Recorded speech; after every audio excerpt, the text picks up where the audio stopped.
びをコインに実況山崎さんがお送りします。勝利するのはどちらのチームになるんでしょうか。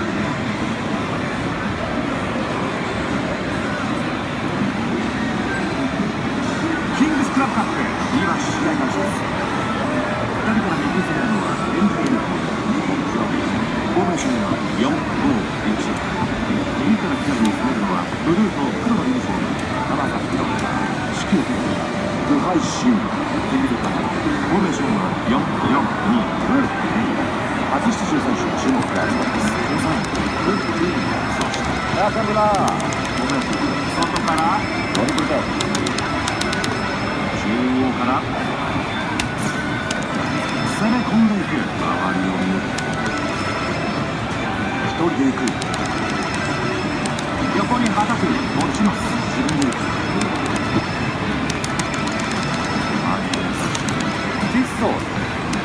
さあ広くルッピー上がっていくか。ルッピーさあ左サイドから切り崩します。ルッピーゴール0対1。ザ・キングこの男が決めるとチームは乗ってきます。素晴らしい。見せてくれました。前半31分キックオフです。真ん中から上がる10分。右サイドから切り崩します。ワーダだ。シュートを放つ。同点ゴール。前半39分フェルナンド・バーダラゴールという結果を残しました。よく押し込みました。前半40分。さあキックオフです。マイコさあドリブルに持ちます。持っていく。ボールに上がる。決まった。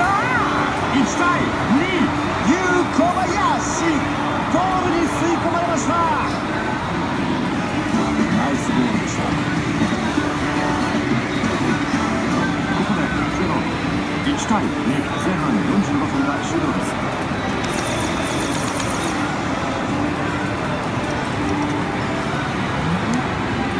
さあ後半戦が始まりました。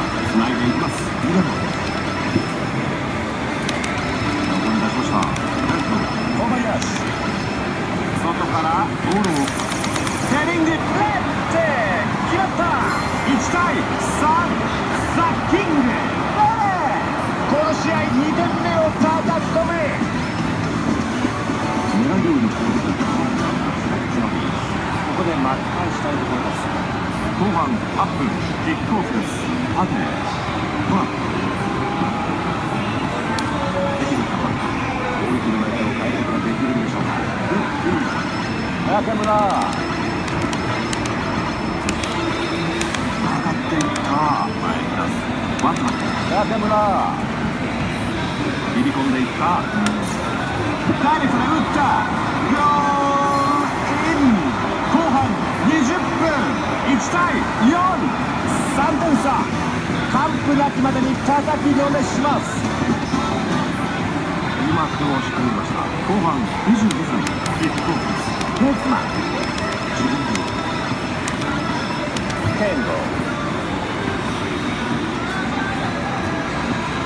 横に奪われここってきたんです。このボールを前へ送る。上がっていった。右足のシュート。ゴール入りました。後半36分よしと奥歯ゴールが決まりました。